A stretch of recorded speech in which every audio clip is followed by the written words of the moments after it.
Yes. I feel so accomplished. Let me just introduce this podcast in this way.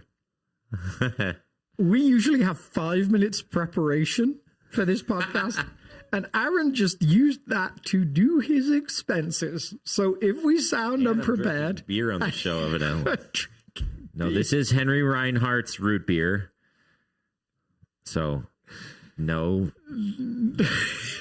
There's an optic there that looks off. Yeah. When I was in high school, this is my favorite root beer. And I haven't had soda in so long, but I can't. This was in the fridge from a men's ministry meeting, and I was like, oh, I can't help it. I do not understand root beer. Well, that's okay. You can be wrong sometimes. Sure. No, that's fair. Yeah, I just don't get it. I tried it once and I was like, ugh. Anyway, so you were saying this show normally has 5 minutes prep, and instead I did expense reports. Yeah, which feels... It wasn't fair to you. Feels like an interesting decision. You can be wrong once. What I was saying about my beer, since we're on that topic still, my non-beer, my root beer, is when I was in high school, I thought it was so cool that it looked like beer. Oh, yeah. And then I remembered one time I was driving and had a Henry Reinhardt's root beer, and I was like, I'm going to get pulled over for drinking and driving. And I didn't know whether I should be terrified or whether I should be like, I hope they do, so I could be like, it's root beer. Oh, my goodness. Even for us, this is a bad entry to a podcast. The last few weeks have been really bad. We should dive right into the content, because I feel like we are losing some listenership lately, because I feel like we've been pushing the meaty stuff to the last 20 minutes of a 1 hour. Well, just cut this off the stop. Let's dive in. Let's talk about Babylon and how delightful it is. Yeah, I'm trying to recover my mind. Like, we've said before, challenge of doing this podcast is trying to think about last week while thinking about this week, while also thinking about next week. And in this case, you had to think about 2 weeks. Yes. Actually. 2 weeks. Yeah. Yeah. So, and then Easter. So it's a 4-week, like, smorgasbord. And I'm almost like, I think I've just, Revelation has just done my mind has just done like a mind dump of like everything that I was processing. I feel like I've just had to leave behind. Yeah. I feel you. So do you want to hear a very demoralizing comment I heard from a congregation member this week? We won't name any members. Someone was like, this Revelation series has been interesting. Have you ever heard of the preterist view? It's like, oh no. You mean that view that Alex summarized twice in the beginning of the series, once in the middle of the series, and I summarized once in the middle of the series? Nope, never heard of it. Oh, man. Yeah. So, preaching, they remember everything. Sure. We don't even remember everything, so we're not dogging you. Yeah. I have no idea what I preached. Actually, I was looking at some thumbnails that just popped up in my YouTube feed, and it was one of my old sermons. I was like, I do not remember ever preaching in that book of the Bible, much less what I said. Yeah. I was like, I was just texting with one of my friends, and she just said, like, we were at church together back in Michigan, and she just said, remember when we did that 40 weeks on Leviticus? And I was like, nope. 40 weeks? You forgot 40 weeks? I was not the primary teaching pastor then, in fairness, but I do not remember doing it at all. So I'm like, had I left then? Why do we even do content creation? Content creation is a challenge, isn't it? I mean, even like you like, even like on a, like a wealthier world, I guess is maybe the best way to describe that. But something like music. Yeah. You hear an album of a band you listen to constantly as a kid, and you're like, wait, I forgot this song even existed. Yeah. Like, you forget pretty easily.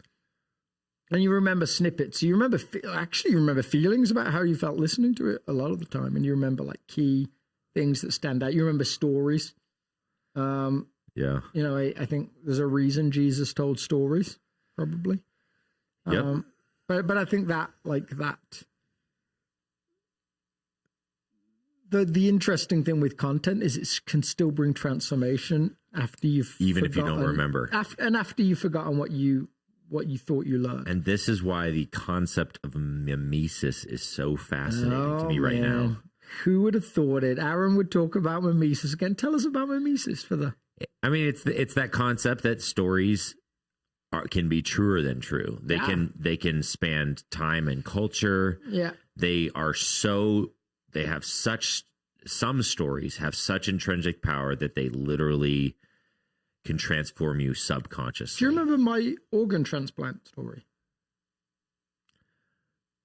You didn't have an organ transplant. No, I didn't know. But it's a story I've definitely told here, I'm sure. But like, it's in a book called Made to Stick. So basically, it didn't stick. Is that problematic? Well, here we go. Maybe it didn't for you, but basically the story goes like this. There's a guy flying from Seattle to Houston. Oh, yes, I know. Yeah, see, now you know, right? Yep. It's like, it's gluey and it's never happened ever. It's not a real story. You can call every hospital in America and nobody's ever heard this story. For those who haven't heard the story, now you have to finish it. Okay. A guy's flying from Seattle to Houston and he sat waiting for his flight to board and he's got like maybe an hour or so before boarding and this beautiful woman walks up to him and says, "Hey, can I buy you a drink?" He's like, "Yeah." This is like every dream I've ever had coming true. And so she goes off to the bar, comes back with 2 bottles of beer, hands one to him, and that's the last thing he remembers before waking up in a bathtub of water and ice. Sees a sign in front of him that says, "Don't move, call 911," and to his right, there's a table with a phone. Picks it up, calls 911, and tells the operator what's happened. The operator says, "Don't panic. I want you to just feel behind your back. Like, do you feel like tubes coming out of your lower back?" And he puts his hand behind him. He's like, "Yeah, like panicked. There's tubes coming out of my back." And she says, "Yeah, we're going to send someone to be with you right away. Don't move. There's a local gang in the area that are stealing people's organs. And you've fallen victim to one of their whatever." And you can call every hospital in America and nobody's ever experienced this in their life. It just does. It's not real. But it's one of those stories that kind of glues and you can tell it pretty accurately 6 months or a year later. Yeah. I mean, I think I first heard this story about 12 years ago. Yeah. So it's just fascinating. Whereas people can tell you really important data about an NGO that's really doing amazing things in the world, and it just feels like it's like hitting your forehead and bouncing off. Yeah. Like people give you like theologically deep explanations for something that is important and true. Yeah. And you're like, I remember nothing of that. Yeah. So stories are important. And my belief is this: unfinished stories are more powerful than finished stories. Really? Yeah. I think you think that because of the sheer quantity of complaints that you receive about unfinished stories. All right, so I think so. All right, the question I have, I wish I could ask our audience live right now, because what I wish I could ask them is, do you want us to go into a strong debate about unfinished stories, or should we start the episode? Because I want to go into a strong debate about unfinished stories. But I feel like, all right, on the topic of stories, can you tell us a narrative about Babylon? Go. Where's the story? Where is the story? Babylon's an interesting one, isn't it? Because I'm not sure that, like, at least finding a personal story around it is a little harder. I'm now scrambling around in my brain trying to think if I told a story this week. I don't think I did. Well, you did in one sense. You told a little bit of how Babylon is a bigger story in all of the Bible. Sure, yeah. So it's a biblical story that keeps repeating itself. Yeah. You told a little bit of the story of Rome, right? Yep. A little bit of the story of, what was the other nation? Egypt, right? Yeah, the history of empire. Yeah, the history of empires. Like, so in that sense, this is a story that keeps repeating itself all throughout the biblical narrative. And And what's that? The story arc of that is that people build a bunch of stuff to try and create power. Yes. Yeah. And then before you know it, that very thing starts consuming itself. Yeah. I wonder what it is about countries that, for the I mean, there's exceptions, but for the most part, the story of powerful nations is expansion is necessary. Like, for whatever reason, there's like more land to take. We have to be bigger. There can be no competition. We have to destroy everyone around us. Our people will need more land. I mean, that's the Hitler narrative was that, like, well, we just need more land for this German people that are like different, special, better. So I think, if anything, the story about Babylon is probably a story that reveals like no win-win situations, no commonality amongst human beings, just simply personal drive and personal success. Yeah. At the cost of others. Like, so like we've probably seen that in lots of different avenues. Like, generally as humans, like we feel a little bad when other people succeed and we don't. We feel a little threatened when people succeed alongside us. And we feel a little shameful joy, Schadenfreude, when we succeed and other people don't. Yeah. So maybe the Babylon story is, if you think about like the major temptations that are problematic in human brokenness, you have money, power, sex. Those are the big three. Those are the big three. Is there are four? Yeah, I think so. I mean, I think it's hard to... Money, power, and the weird one about money is it's like very closely aligned with power. Yes, like money for its own sake is maybe it provides luxury, but it's usually like money without power can feel a little empty. Yeah. But So the Babylon story is like, well, what's the point of power if you don't use it? Yeah. So like a city or a country or a whatever becomes Babylon-esque when it's like, wow, we've got all this power. We should do something with it. So they start to consume something. Yeah. Consume its own citizens, consume other nations, consume other cities. Because if you got power, you might as well use it. And power begets it's a vicious cycle. You know, there's people that have made pretty articulate claims that, even though we talk about the triad, like the unholy trinity of sex, money, and power is the actual, the ultimate. Like Oscar Wilde famously said, everything in the world is about sex except for sex, and that's about power. Like behind everything, there's a sense of like, I want to control, I want to win. Now, there's actually much about the world that would say we see that truth play out. We see that play out almost as a truth. Yeah, like those that don't care about the people around them usually thrive. Yeah. Like at least in terms of those three things. If you can just like treat everything as objects, everyone as objects, and just simply take what you want. There's very little in this world that tells us that those people will usually have anything bad happen to them, at least not for a long time. Like, I mean, almost like think about like the Jerry Epstein story. Yeah. There's a guy who's just like literally like rich, powerful, doing what he wants, and it takes years to catch up with him. Yeah, and it does, but you're right. It looks like in the middle of that story, he looks like he's untouchable, right? And how many people like have similar stories? It just hasn't caught up with them. You know, that's like, you know, without getting political, that's like a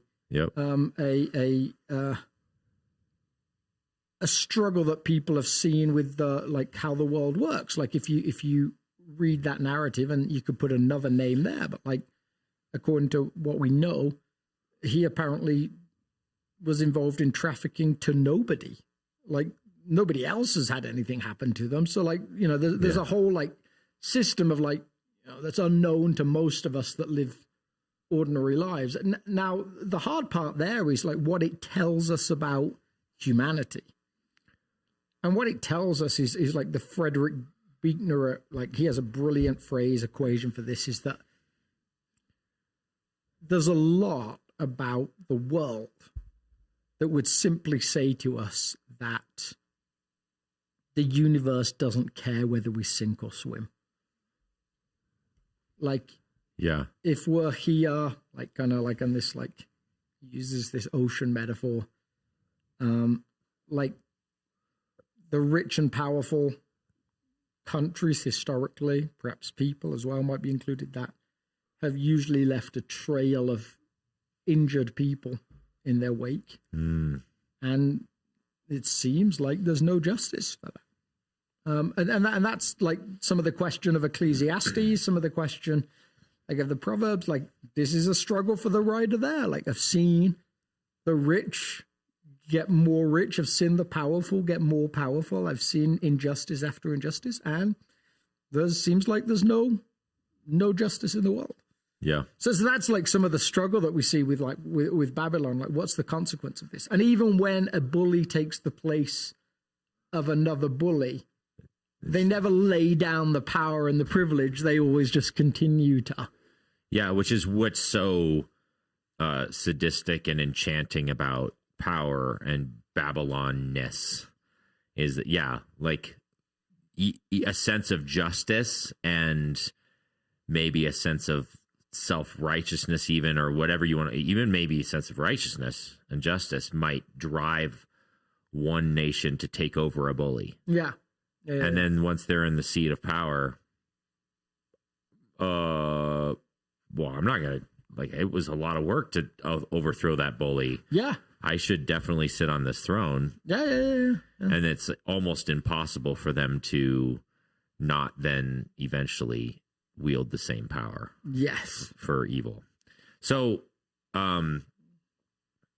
like in Revelation this week in your sermon prep, I felt like you had to cover a lot of ground textually, because you went all the way back to chapter 14 for a minute. And this is where like, and so unpack some of the logical for the flow for you this week. So I probably didn't explain this very well in the sermon, but it seems like 14 and the like the outworking of 14, what's called the bowl judgments. Yep. They kind of overlap with 17 and 19. So like there's the what's happening on the earth, and then there's the story like that's attached to that. The cosmic behind the scenes. Yeah, so you see like the bowl judgments, the things happening. And that's even referred to in chapter 18 when the prophet says, "Come out of them, my people, so you don't experience their judgments with them." So it seems like we're seeing two layers, almost like in a helpful way to understand that. We maybe see two layers with Genesis 1 and Genesis 2. Like Genesis 1, big, like macro story. Yep, and then it retells it again. You're and like, then it retells it again, like with like the perspective. Almost one's the perspective from heaven, one's the perspective from earth. And some of that's going on here. Yeah, so like in 14. Like 14, 15, 16 are almost the same story as 17 and 18 and into 19. Okay. Yeah. So that feels like that's what's happening there.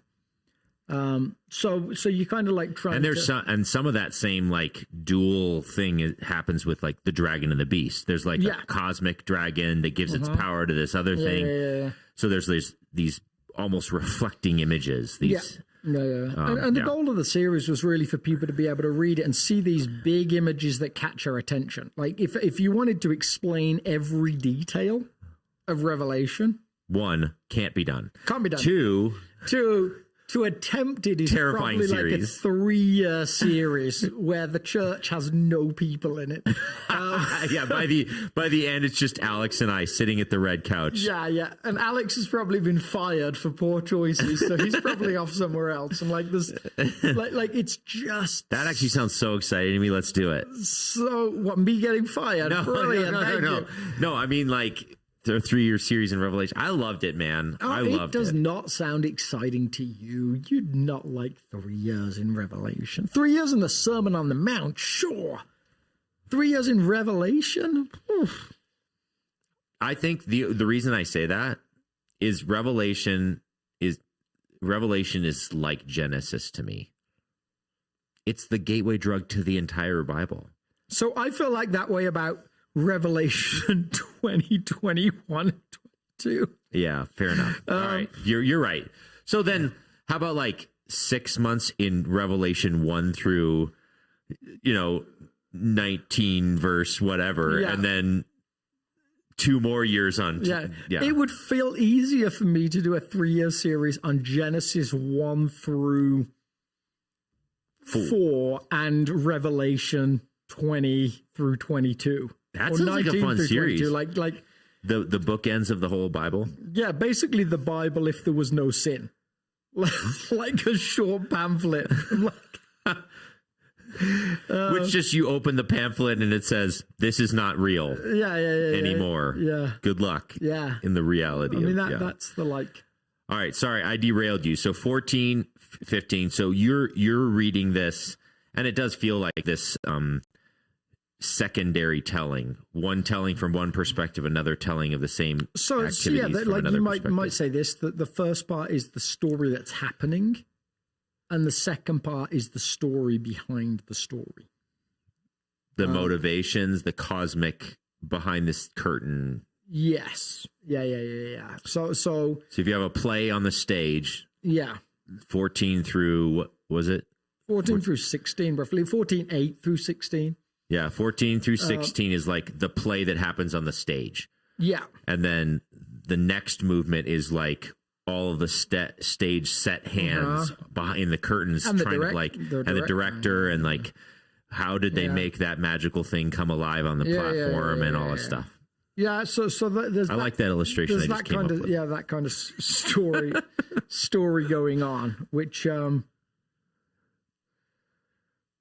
which gives us this window. Like, imagine yourself as a first century person. Is the ask I quite often make in teaching on Revelation. You've got this ultra powerful nation that probably up until its point, Rome is probably the most powerful nation that's ever existed. There's some signs that it's beginning to turn against the church. Like, in compared to what it will be, this is where John's like pretty prescient. Like, the persecution of Nero and Diocletian is going to look pretty intense, tame compared to the persecution of like Diocletian and some of the guys that. Domitian and Nero is going to look pretty tame compared to the persecution of Diocletian and some of the guys that come later.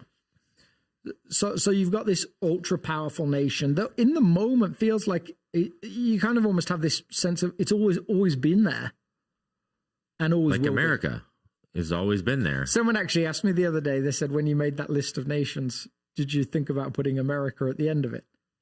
I'm like, well, I felt like people had to do that for themselves. Like almost like a story that needed finishing. It was very kind of you to leave it off at the British Empire. Yeah. That was like very it was like a humble thing for you to do. Well, good job, man. It felt like, you got to acknowledge your own stuff, haven't you? So so you've got this nation in the moment feels like it has been, is, and will ever and evermore will be. And then you kind of like invited to this perspective, almost this like beautiful reminder of, there was another nation that felt like that at another point in history. That nation felt like it always would be. And now isn't. And actually that was all prophesied. And there was another one before that. And there was another one, there was another one before that. And so there's this history. So you get that like window of like, okay, maybe this isn't as permanent as it feels. And then you get this insight that as bad as those nations may be, there's a thing behind the thing, a story behind the story. There's a power behind the throne. Like there's this fascinating twist when you suddenly realize that this dragon and the beast that it's recruited, that they're behind all of this stuff. Yeah. They're the twisted, sadistic, force, and that the people are actually often as manipulated as they're more manipulated than purely evil. So this goes back to last week's question about spiritual warfare. This is that conversation. Yeah, there's absolutely these. It's not just purely like human beings. Like, I think one of the things that we do here at South, and I think it's a good thing in general, is that we tend to, when it comes to spiritual warfare, we tend to spend a lot of our time talking about the culpability of humans. Yeah. Rather than offloading the guilt onto some spiritual power. Yes. But that's not to say at all that we think that there aren't spiritual powers at play. We just don't have direct, like, we can't necessarily engage that the same way. And oftentimes it's an excuse, conversation about that can be an excuse for what God has invited human beings to engage in the process. Yeah. So, but in this case, you're saying there's like this sentient power that tends to like enchant nation states and cities and human beings. There's this cosmic force that tends to twist the world order towards evil and destruction. Yeah, and that, like, that obviously plays out in very normal and natural ways. Like we can look at those empires that existed at different points and say, like, well, there's probably a very human story that seems to play out. Yeah. I mean, even look at like some of like the World War II German story. It's like comes out of poverty, out of brokenness, out of resentment that's national, like post-World War One, denied like armed forces, currency devaluation, all those different things. There's a whole like political, trajectory that you can start economic to see. Issues, yeah. Like Hitler's own sense of like there's a fascinating, actually, I think it's 1932. Is it Good Housekeeping? I think it is. Do this thing called Through the Keyhole, and like they would take a famous person's house, and like the person who's like being asked to go through it doesn't know whose house it is, but they'll like tell you about the person as they're going through it. It's called Through the Keyhole. Interesting. And in 1932, in one of the months, they have this like guy going through this house, and it's like, oh, we can tell, like looking around, this guy like really loves kids, really loves animals, really loves all these different things, like, you know, just probably a really great person. And it's Adolf Hitler. So you see like a story that like is actually a very normal human story that somewhere gets twisted and warped. Yeah. Or like the French Revolution. It's like, sure. Yeah. Now the fascinating thing that does for us is when we see the evil behind the evil, it actually humanizes or rehumanizes the people involved to a certain degree. Yep. You actually are able to pray for them, to potentially even love them, to potentially see a pathway for Jesus to redeem their story in a way that you probably can't if they're the ultimate evil themselves. So which, oh man, my thesis or feeling around this part of Revelation is that most of the judgment is on the spiritual powers and the spirit of empire that comes out of them. And actually the call of the church is still to be the hope of the world, and potentially see the redemption of some of those human stories. Yeah, and I think we talked about this passage last week in the context of spiritual warfare a little bit, and you and I have talked about it a little bit related to a song that you loved so dearly.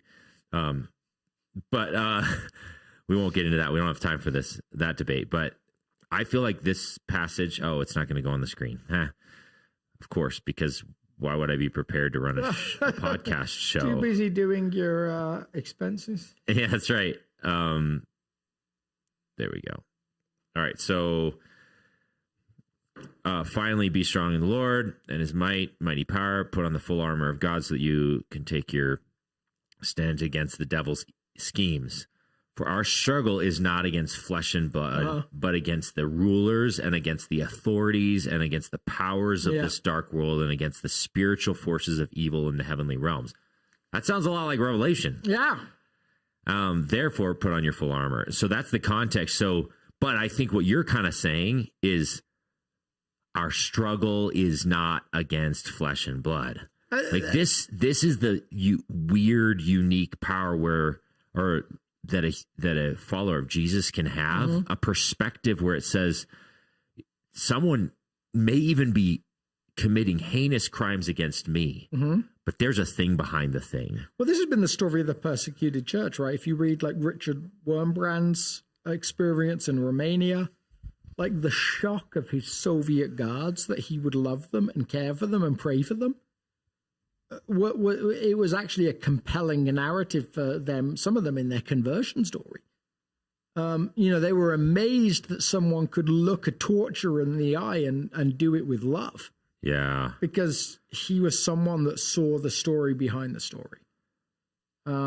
Yeah. So it's exactly that. Now, on the other hand, it's easy for us at times to focus on the flesh story, to see the person. And see them as the place of resentment, them as the guilty party, them as the true evil, perhaps. Yeah. And I think so. It's an invite. I think one of the powers of studying history is you get, when you look at some of the most atrocious historical events, like the Holocaust, like the French Revolution, like whatever. There's interest. Like, I mean, that's a bit like of an aside. Rwanda. Is the French Revolution a terrible event? Well, I mean, in the midst of it, there's the Bastille, like the storming of the Bastille probably led to some pretty heinous actions. The revolution itself, like if you say the French Revolution's bad, then do you have to say the British Revolution, the American Revolution's bad? So what I'm saying is like the violence, the unadulterated violence. There's a whole lot of you're right. There's like other powers at play, but what marks the image in my mind when I think of the French Revolution is the sheer quantity of heads on pikes being marched through streets. Sure. Yeah. Which is regardless of whether this is an ultimate positive thing for human beings. Yeah. That's not ideal. Yeah. Heads on pikes marching through streets feels pretty violent. Yeah. Anyway, so what I was getting at is that when you study human history and you see these major movements, that's when you start to see the spiritual forces at play, because you're like, there's no way that this is just a single player. It's not just Hitler that creates Nazi Germany. Yeah. It's everything you just talked about. It's a convergence of all of these things. And you start to actually be able to see this almost sentient force behind the scenes that's pulling strings that just feels how did it go this badly? Yes. I'm trying to think of it's in one of the Vietnam War movies, and depending on your knowledge of Vietnam War movies, you'll either know it or not. There's a guy that has a quote on his helmet. Oh, why can I not think of that? It's driving me nuts. But when he's asked about the quote, he says, like, I'm trying to say something about man's inhumanity to man. And like that story of like inhumanity towards humanity is a common human story.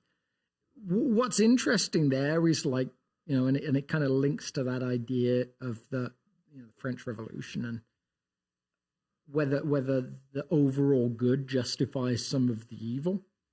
Like there's been all sorts of different theological views on that, or philosophical views on that. Tolkien, the writer, like I'm a big fan, family friend, as I like to call him. He had very specific views on that, and very specific views about other writers because of how they portrayed violence towards humanity. So he obviously wrote the Lord of the Rings series, before that The Hobbit. he had read the work of Frank Herbert, who wrote the Dune series, which is less known, but said recently, like they made 2 new movies on it, so it may be a little more known now. Dune's kind of set on this foreign planet, desert planet called Arrakis, and the main character ultimately leads the people of Arrakis, the natives, in this cosmic civil war where billions of people die with this end in mind. Tolkien was a big believer in this idea of deontology, where the good was good regardless of where it led. So he creates these characters that won't do something bad to get something good, and won't do something, and will do something good even if it doesn't lead to where they want it to go. Like the action is the ends don't justify the means. Very well. Yeah, brilliant. Yeah, best way of saying it. Yeah. So that Tolkien's stance was that you can't justify the means to get to a certain good end. There is an action that is good. And so that's seen in like Frodo saying like, I'm going to go to Mordor, though I don't know the way and I don't know if it's going to work. But it's a good thing, so I'm going to do it anyway. Yeah. Whereas Herbert, in Tolkien's view, created characters that were very much, no, the ends justify the means. And whatever we need to do, we're going to do. Millions die as long as the final outcome is okay. Yeah, now surprisingly... Which almost is what Christians get forced into when they have the, like, God works everything for the good. Yeah. And they use that as an excuse to explain all evil almost. Sure. And so that question has now come up in a modern setting around things like, can you torture prisoners captured to be able to stop terrorist actions?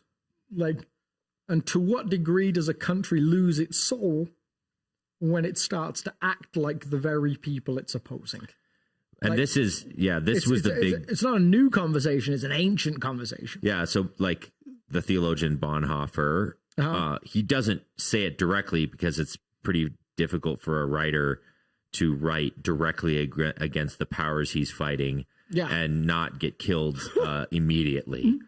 But indirectly in his theological works, he wrestles with that issue a ton because he's contemplating whether he's supposed to literally participate in the murder of Hitler. Yeah. And so he has a ton of wrestling around like this challenge where can I kill Hitler and justify that? Yeah. It messes with his head. And actually most of us like would struggle with that. Like the time traveler problem of like, oh, why couldn't there be a time traveler that would go and wipe out this evil human being as a baby? Well, most human beings going back would never harm an innocent child. Yeah. Like like there's something about us that tells us that's not the way to deal with the problems of this world.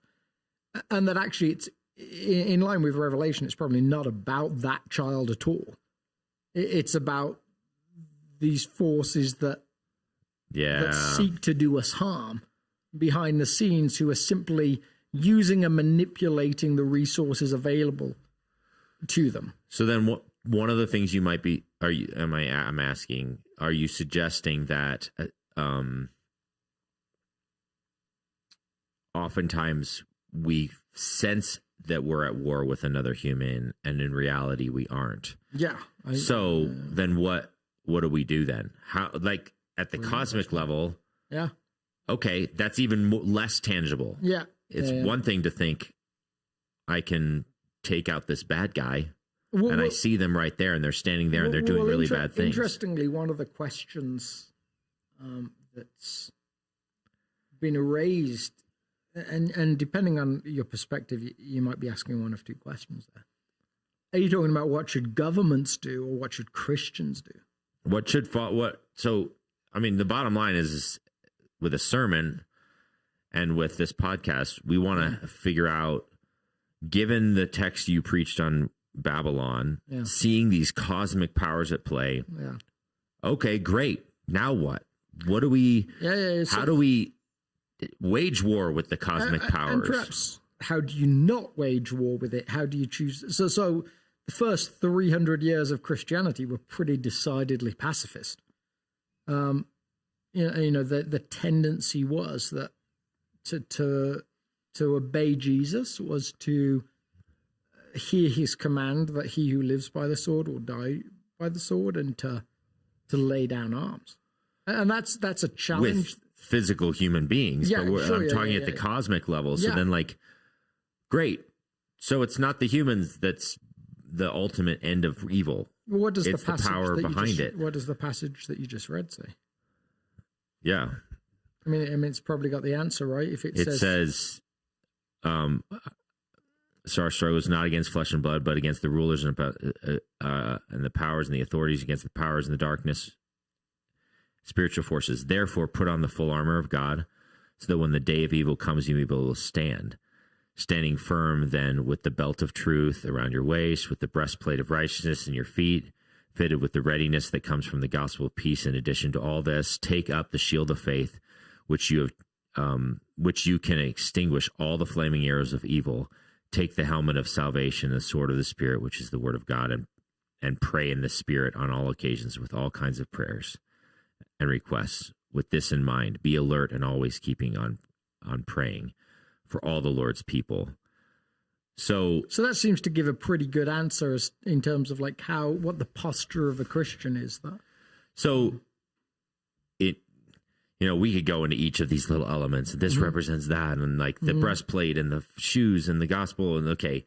But in general, what it's saying is like, it's the stand firm is the bottom line statement here. In other words, don't get sucked up into Babylon. Yeah. Don't be Babylon. Yeah. Stand firm. Yeah. And the way you stand firm is with these different tools that God's given us. And that's why Revelation 18:4 is so important in this passage, because that's invite out. Like, it's almost like John's recognition that it's been easy for the church to operate as Babylon. So you go down a little bit. 18:4? 18:4, I think, yeah.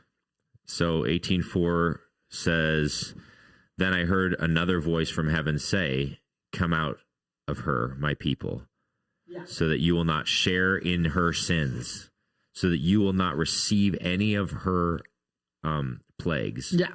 So that like, on one hand, like, some people have chosen to read that as a leave physically, go hide in the mountains or whatever. But on the other hand, can just as easily be read as a spiritual element of like, no, we're actually, the church has always faced a temptation to become like Babylon. To fight evil with evil, to become the thing that you feel like you're trying to oppose in order to defeat it, to become the bully, to be able to defeat. So this is why, I think maybe a beautiful example in semi-recent history is like Martin Luther King's approach towards dealing with inequality for African Americans. He's like, we are going to be ferociously against the systems and the powers, and we will not commit violence. In fact, in order to participate in this movement, they had to sign documents. Some of the folks that would lead these marches would have to sign documents saying, even if I get killed, I will not retaliate. Yeah, sure. Before he would let them be a leader in this process. And his process was very much like taken from Gandhi's process in India, and Gandhi's process was very much taken from Jesus. From Jesus. Like this, it's a violent, non-combative standing firm. Yeah. And one of the things to like, it's a little spoiler that we'll think about this week is like, what are Jesus' options on Palm Sunday? Like, what's the potential for like a kingdom on earth versus an eternal kingdom? What is can you create a good kingdom with broken people? Like we see that the followers of Jesus are still broken, power hungry, fear-filled, doubtful people. After 3 years physically with him and close to him, like, Jesus has the will of the people. He could become a great earthly king. Yeah. But what does that kingdom look like? Even with a great king or queen, I actually Like, why didn't he go ahead and like take the left-hand turn or right-hand or whatever it is towards and like sit on a human earthly throne way back then? Yeah. He had a city that had swollen in numbers because of the festival day. They outnumbered the Romans in the city. Yeah. Now's the time to take the city. Yep. And he's the most popular thing on the face of in this city in ever. Yeah.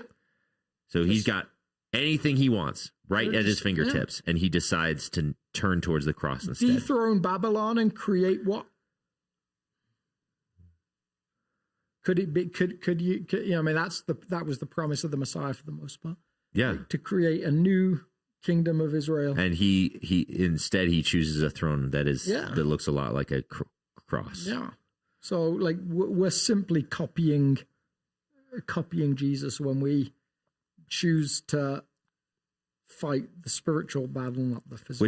Which is why, like in the dragon passage, the recommendation is martyrdom. Yeah. Now this has always got really complicated when you see like nation states that have a Christian label on them, and how do you approach those types of things? And that's been complicated for hundreds, if not thousands of years. When Martin Luther translated the Sermon on the Mount, he said, this is for priests to obey, not for everyday people, and certainly not for people in government. There's the two natures of humanity, and if you're in government, it's your job to protect your people. It's your job to fight battles. It's your job to defeat the opposing armies. And then Calvin comes along and says, nope, we want to literally set up a city that is forced to obey God. Mm-hmm. And if you don't, we will murder you. Yeah. Yeah, he hung his own nephew in the bell tower.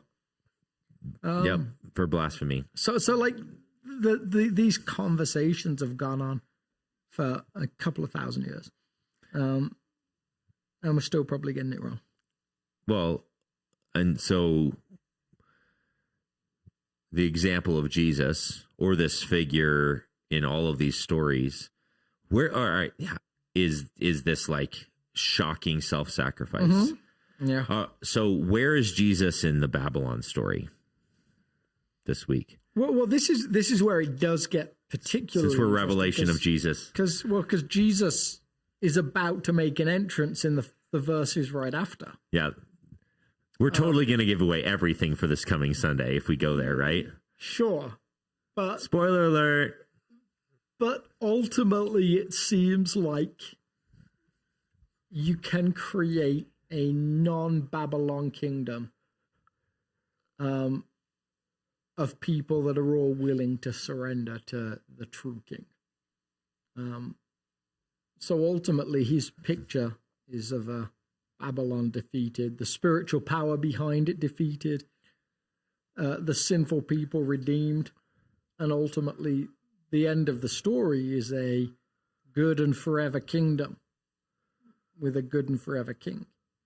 Now, even on an earthly level, we get to see a little bit of like the mourning of a good king or queen. Yeah. In a human, like when Queen Elizabeth. Like Americans have never experienced that. Yeah. But when the last Queen of England died, like for me, that was a mourning, and actually the newspapers like actually painted it the end of the Elizabethan age, like the golden age of the United Kingdom. Yeah, because she many, maybe most metrics, was a shockingly stabilizing figure, in many ways beautiful, figure of rulership. Yeah, and someone who like led trying to obey the principles of Jesus. And dignity. So if we can mourn a king or queen like that who's still human and broken, then like ultimately to picture a perfect king who comes in and has people that he has redeemed that willfully and willingly bow the knee to that king with no Babylon story, with no power behind it. Yeah. Then that's the end of the story. The beautiful picture of a life-giving kingdom. Yeah. Let's start it now. I hear here. Yeah. Maranatha. That's the old phrase. Lord, come quickly. So, yeah. Any final thoughts as we conclude today's episode? I think a great encouragement for people is to immerse yourself in the last couple of chapters of Revelation, like without necessarily having to answer every question, but just to feel what the end of the story looks like. Yeah, like because the end of the story is it's a truly good ending. A story that, like as Andy Stanley says, I can't understand why anyone wouldn't want it to be true. Yeah. Even if at times it's hard to see how it becomes true. Yeah. So, all right. So we're finishing Revelation. And some of your goals you stated pretty clearly early on in the series, both from the pulpit and in the show, was that I want to maybe demystify some of the terror that comes with Revelation and so what I'm hearing you say now is, this is a useful book. You can engage it. Don't panic when you see all these terrifying images, and give yourself some time and some patience. Yeah. Some of them may start to reveal themselves to you over the lifelong journey of walking with Jesus. But I'm not sure that the end of the story is beautiful. I think that's the essential thing to hold on to. I'm not sure I was successful in demystifying it, because I think, when you find out that there's dragonish beings that are behind all evil and suffering, you're like, I don't know if that's demystified. Yeah. It's quite intense in its own right. Yeah. But I think, like, to know that you're in the same story and same struggle that people have been in for thousands of years. There's no golden age of yesterday. The story's been the story for a long time. People might have lived surprisingly free and easy lives at different points, but free and easy lives aren't necessarily good things all the time. Yeah. Like they can breed a whole bunch of other things that aren't helpful in following Jesus either. And maybe in the messy middle of Revelation, one tip you can take with you is that the nature of this genre of scripture, I love the language of the Bible Project where they say it's meditative literature. Yeah. So give yourself a little patience, give yourself a break. As you saturate yourself with the rest of scripture and continue to return to Revelation from time to time, it's the gift that keeps on giving. Some cross-reference will illuminate something for you and stuff. So no need to do a Bible study on Revelation, answer every question that there is to be answered, and then move on and never have to return to it. If that's the way we approach Revelation, we did it wrong. Yeah. Because I think it's a gift that just won't stop giving. We're going to discover new, I didn't even see that reference to this thing or that thing. So, but what is a little bit more transparent is the ending, which is this glorious day when the King of Kings and Lord of Lords, who is unequivocally good, comes to his throne. Yeah. And every knee shall bow. Oh, yeah. Beautiful. Love it. All right. Thank y'all for tuning in. Next week, we'll be gone. We're going to be Holy Week. And we probably will not have an episode next week. So probably. I thought we said definitely. We are not having an episode next week because it's Holy Week. All right. Bye, everyone. Bye. I got to look for the button. Stop button. Bye.